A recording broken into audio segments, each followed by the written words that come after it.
Hello guys, welcome back to Maison African Motives, still on Mathematics and Free membership platform. In this platform, we've got a question that you're going to focus on, which is question number 4. That is the part of geometry. It's one of the most important parts in our syllabus that carries a lot of marks, and you're supposed to know the formulas from your formula sheet on straight lines. If you are dealing with straight lines and also the other part of geometry that you have here. All right, so I'm not going to waste much time of you guys. Let us quickly rush through the questions and see what you're supposed to do here. We are given that there is a quadrilateral, question number 4 of April 2020. We are given that the quadrilateral ABCD is shown in Fig 1. Okay, so this is the quadrilateral that we are given. And from the quadrilateral that we have, the vertices of quadrilateral ABCD are as follows. We've got A, B, all of them, they are given as on the diagram. All right, so let's see what you're given on the questions. The first part of the question on 4.1 was to determine the gradient of line CD. Okay, so we want to find what is the gradient of line CD. Okay, where do we have our CD here? This is point C and point D. So remember that gradient is simply the change in Y over the change in X, of which you are given on your formula sheet that, all right, we are just given the other formulas, but for the gradient, we are not given. All right, so that means you're supposed to know these formulas. Okay, anyways, I'm going to show you what you're supposed to have if you're dealing with the gradient of a line. So this is the gradient of line CD. So I'm just going to write it aside so that we can utilize our diagram also together here. So let's just write this aside. So this is 4.1. So the gradient of line CD, we are supposed to have it as the change in Y over the change in X. That's Y2 minus Y1 over X2 minus X1. So that's the formula for the gradient. So you can name our points from point C. We can just say this is our X1. That's our Y1. And at D, that's X2, Y2. Okay, so that means we can substitute into the formula. That's Y2, which is 8. So it is going to be 8 minus Y1, which is minus 12. So it's 8 minus 12, which is a plus, or you can just write like this, minus 12. Everything over X2 minus X1, which is X2 is 2, minus X1, which is negative 8. So it's negative 8, or it's a plus 8. So we are going to have 20 over 10, which is actually 2. So that is the gradient that we are going to have, or you can just use your calculator this part, but you can see that if we add, this is 20, this is 10. So the gradient of line CD in this case is 2. So that's what we had on 4.1. Let's move on to 4.2 and see what we are given here. So that's 2 marks, guys, as you can see. Yeah, it deserves 2 marks. So you're given on 4.2 now to find or to determine the size of beta. So this is B for beta, the angle of inclination between CD and the x-axis. Okay, remember the angle of inclination, it works with the gradient, and already we calculated the gradient of CD. So the angle of inclination, which is this beta here, it's just arctan the gradient. So that's beta is equivalent to arctan the gradient of the given line, which is the gradient of CD, because it's between the line CD. Okay, so that's what we have here. We are given that angle of inclination is theta is equal to arctan M. So this M represents the gradient. And in this case, we are referring to gradient of line CD. So that's your beta here, which is going to be arctan gradient of CD, which is 2. So make sure that your calculator is in radians so that you can simplify this part. So I'm just going to change this share to the whole screen so that we can see the calculator. So that's it. Let's see what we have here. So we need arctan. So there must be a D there on your calculator. So that's shift tan. That's arctan 2, which is going to give us 63.434 and so forth, which you can round to 2 decimal places. That this is an angle, which is 63.43. This 4 is less than 5, so it can't change this 3. So it's going to be 63.43 degrees. So that's the value of beta, which is the angle of inclination in this case. So these are the typical questions that you can actually have And on 4.3, we are now given to calculate the length of the diagonal line CD, the line of quadrilateral ABCD joining B and D. So this is a diagonal that is joining B and D. Leave your answer in simplest set. So this is the distance, that is the length between the line, between the points B and D. So this is the point B and the point D. So you need the distance, which is the length of between these two lines. So if you've forgotten this formula, is there on your formula sheet here. Distance is equivalent to the square root of x2 minus x1 squared plus y2 minus y1 squared. So that is the formula for the distance or the length of a line. As we need to calculate the length of BD. So I'm just going to write the formula aside here. All right, so this is the length of line BD. So this is 4.3. So that means BD, according to the formula that we are given, is the square root of x2 minus x1 squared plus you move on to y2 minus y1 squared. So this is the formula that you're going to use at the end. Whereby we can just name our points. So you can just list our points aside so that we can name them as x1 and x2. So the point B, take note, this is B, which is negative 16, negative 1. So the point B is negative 16, negative 1. Then we've got the point D, which in this case we can check here, D is 2, 8. So that's the point 2, 8. So it's going to be 2, 8. All right, so that's 2, 8 like this. So you can just name your points to say the first point is your x1, y1 like that. So that's our x1, y1 here, and we've got x2, y2. So you can substitute into the formula, which is the square root of x2 minus x1, which is our x2 here, that's 8. So we are going to x2, that's 2 here. So it is going to be 2 minus x1, which is negative 18. So which is negative 16. So it's a minus and a minus that we have. The minus of the formula here, take note, the minus is for the formula, then the minus for that x. So it's going to be plus 16, everything to the exponent of 2, plus y2 minus y1, our y2, that's 8, minus y1, of which y1 is negative 1. So it's negative, negative, which is going to give us a plus. So that's plus 1 squared. Or you can write another way, I don't know, but you're going to have the same answer.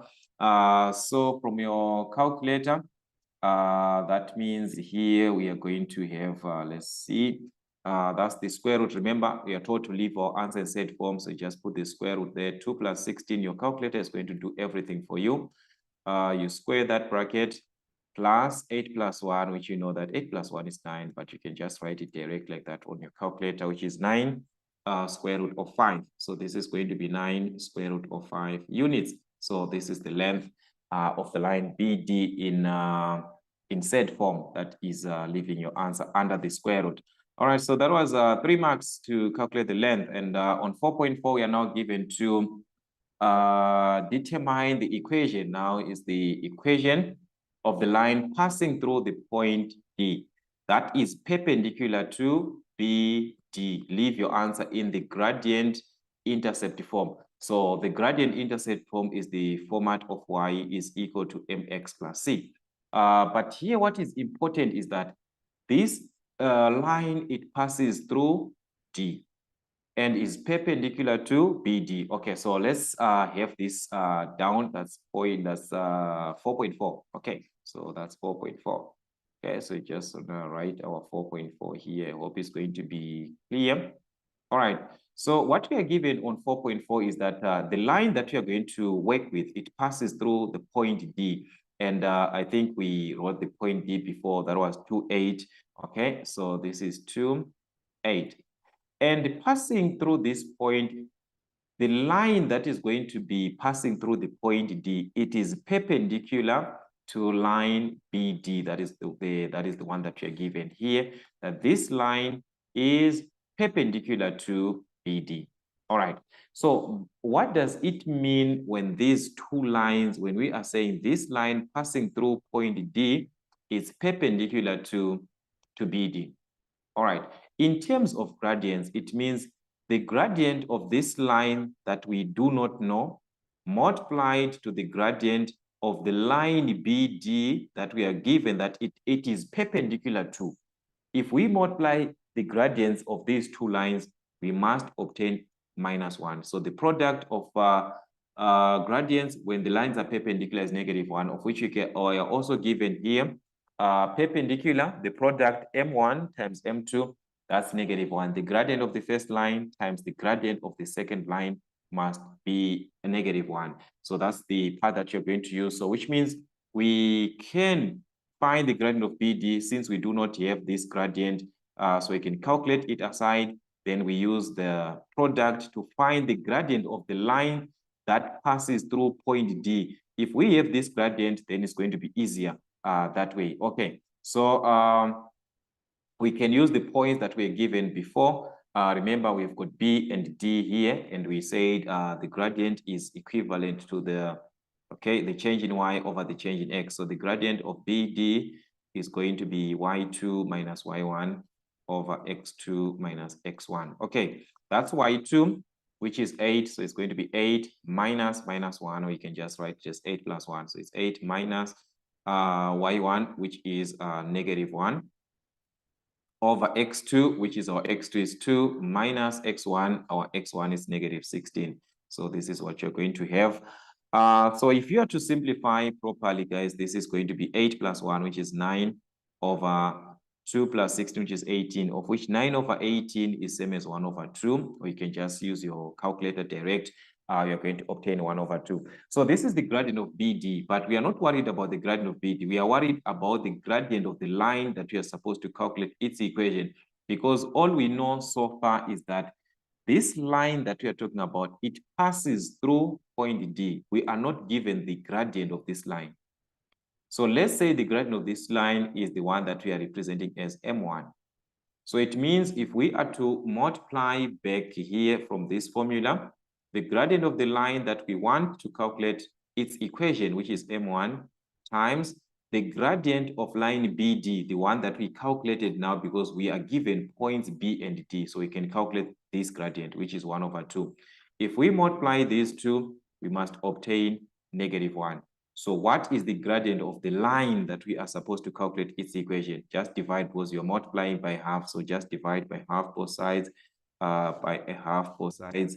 So you can obtain the gradient. So this can cancel. So the gradient of the line that you're supposed to calculate is -1 divided by a half, which is the reciprocal or the inverse of this one, which is -2, or you can just use your calculator at once. That's -1 divided to 1 over 2. So this is 1 over 2. So if you divide this, what are you going to have? That's a -2. So the gradient of the line which passes through the point D is -2.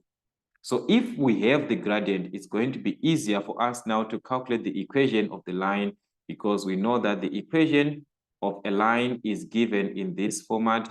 Y is equal to mx plus c. That's the format, the gradient intercept format. You can use another way, which is the general way of calculating the equation of a line. Then after that, you rewrite your answer in the gradient intercept form, whereby you have to make y to be the subject of the formula.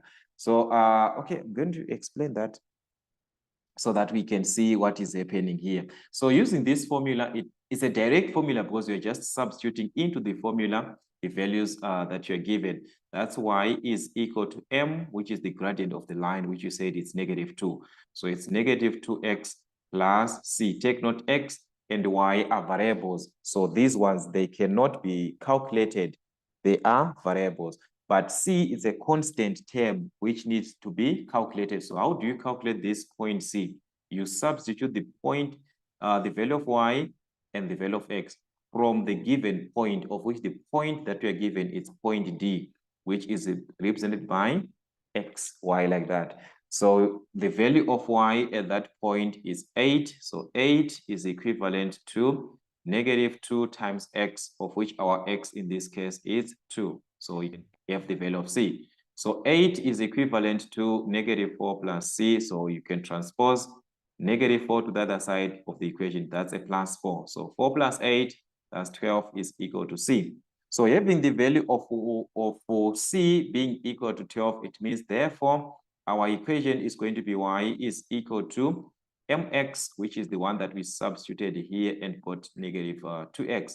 So that's negative 2x plus C, which is the value of C is 12. So that's what you're going to have. This is the easiest way. Yes, you can use this concept that you are given. If you have to check, there is a formula that they gave us for finding the equation y minus y1 is equal to m into x minus x1. So I'm just going to explain this formula. Maybe for some of us who have been taught this formula by our teachers, then we can at least benefit from this way. All right, anyways, from that formula, we are given that okay, let's just do this so that we do not mix a lot. So this is another part which was done, another part. Okay, so using that formula, we are given that y minus y1 is equal to m into x minus x1. What does this formula state?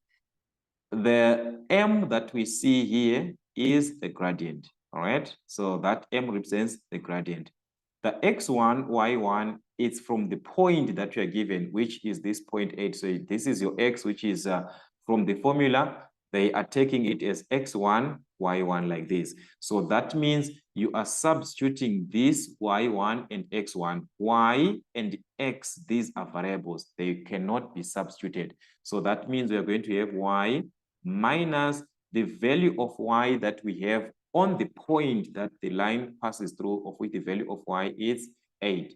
So y minus 8 is equal to m, which is the gradient, and we obtain the gradient of negative 2m here. That is negative 2 into x minus x1.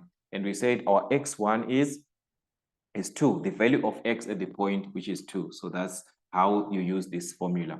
So from there, you're going to expand, but don't forget you are given that the answer must be written in the form of y is equal to mx plus c. That is the gradient intercept formula.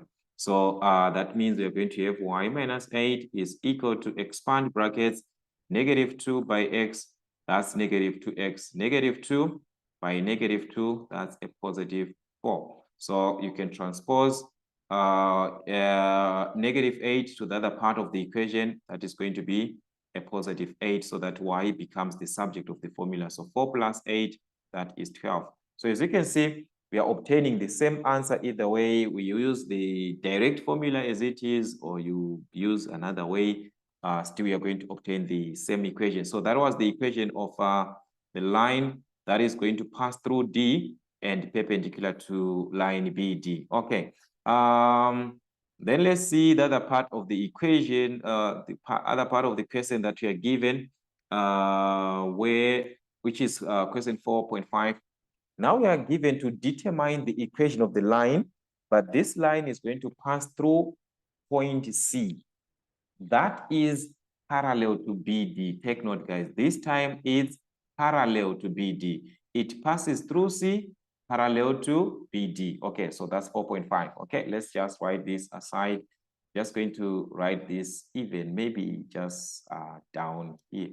Okay, yeah, where is BD? We can see BD there. Okay, so that's 4.5. Let's just write it down so that we do not confuse ourselves here.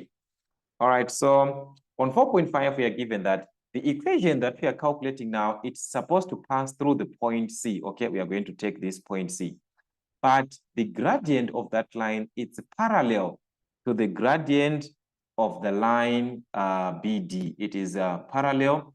The line that we are talking about is actually parallel to line BD. So we want to know what's the concept of two lines which are parallel, but it passes through the point C. Do we have the point C?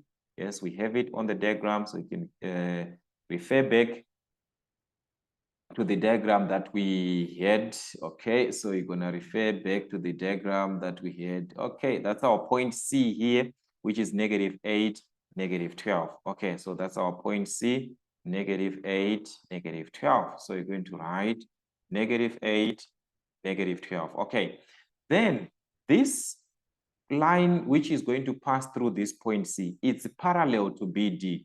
What is it about two lines which are parallel? Their gradients are equal or they are the same. So that is the concept that you're given. Let me show you on your formula sheet. They also gave you this part. So if you've forgotten, remember the formula sheet.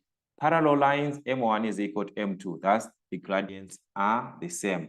So it means the line that we are supposed to calculate its equation, its gradient is equal to the gradient of line BD.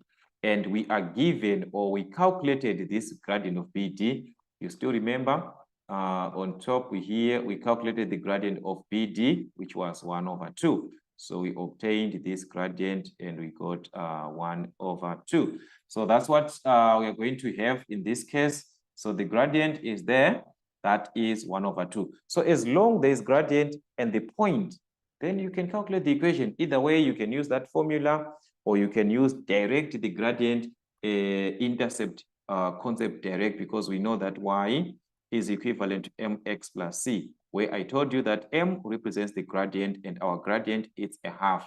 So it is going to be half x plus c.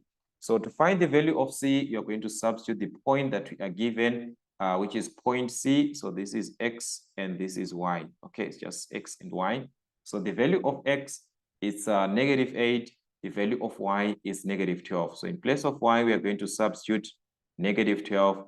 And in place of X here, we are going to substitute the value of X, which is -8 plus C. So -12 is equal to half of -8, that is -4. Plus C. So to find C, I'm just going to transpose -4 to this side. That's a +4.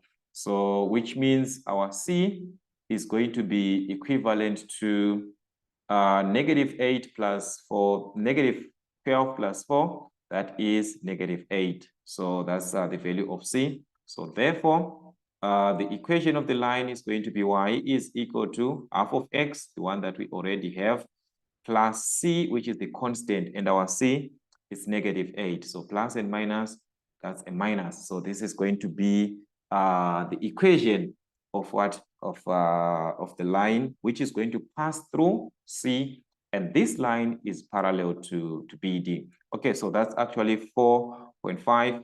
That's the question that we had. And on 4.6, okay, which is the last part of the question having 3 marks, we are given to find the coordinates of point of intersection of the following 2 given lines. I explained on how to calculate the point of intersection. I explained about this before. So let's see the conditions that we are given. A line through point D that is parallel to the x-axis. Okay, let's start with this part.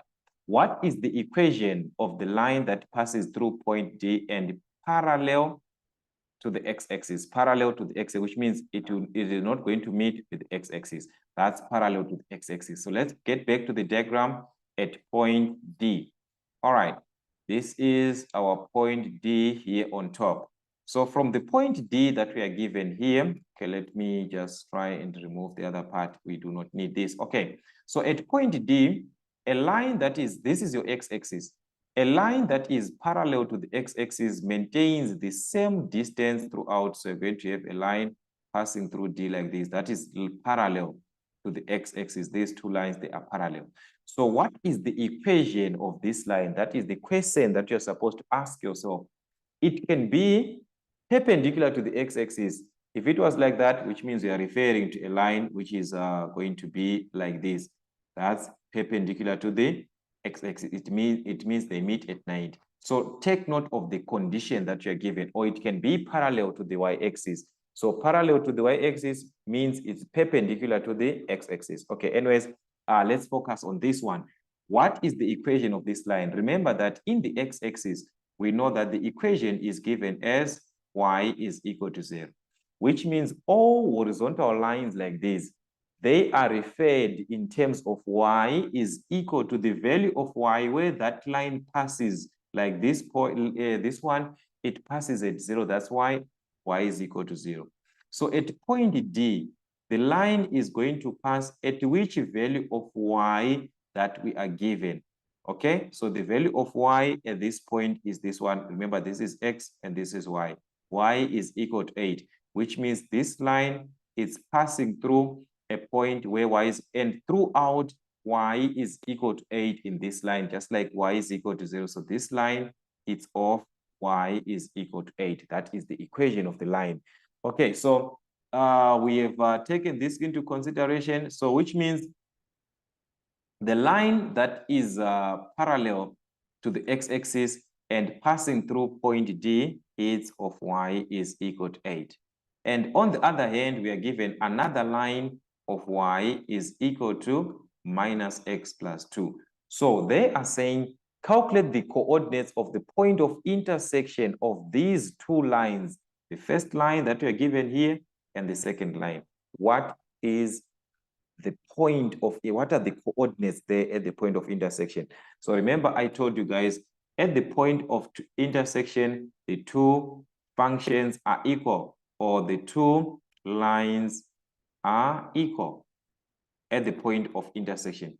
So if they are equal, therefore, if y is equal to 8, it means also y is equal to minus x plus, these two, they are equal because we are saying y is 8 here, y on the other end, it's minus x plus 2. So it means that 8 is equivalent to the value of y on the other equation, which is negative 2x plus 2. So by writing this equation, it means we can solve for x, then we can have the point of intersection, because that's what we have, guys, here. So you can transpose the 2 to the other side of the equation. That will be negative 2. So 8 minus 2, which is 6, is equivalent to negative 2x divided by negative 2, because we are multiplying here. So x is going to be equivalent to negative 3. So remember, we are saying at the point of intersection, the two lines are equal, which means they have the same value of x, they have the same value of y. So therefore, the point of intersection is going to be x, which is negative 3, and y, which is 8. So that is going to be the point of, remember, a point is given in terms of x and y, like that. So that's our point of intersection. So that's what the question was actually asking you to do. You are having two equations. Those two equations, you are supposed to treat them in a way that you can make y this, depending with how you are given those equations. But what you need to know is that at any point of intersection, the two graphs will be equal, whether we are dealing with the straight lines, whether we are dealing with a quadratic function in a straight line, a circle and a straight line, whatever that you are dealing with, when these two graphs that you are referring to meet at a certain point, which is the point of intersection, they will be equal in values. The value of x and the value of y will be the same for those two graphs at the point of intersection. So that's what we had, guys, from this platform. That was question 4, having a total of 18 marks. So that's it, guys, for the membership, for the members of Mason African Motives family. Let's continue to invite others to join the membership group so that we grow as a family. And also, let's revise as much as we can, preparing ourselves for the exams, which are ahead of time. It actually needs you to revise as much questions as possible. This is not enough.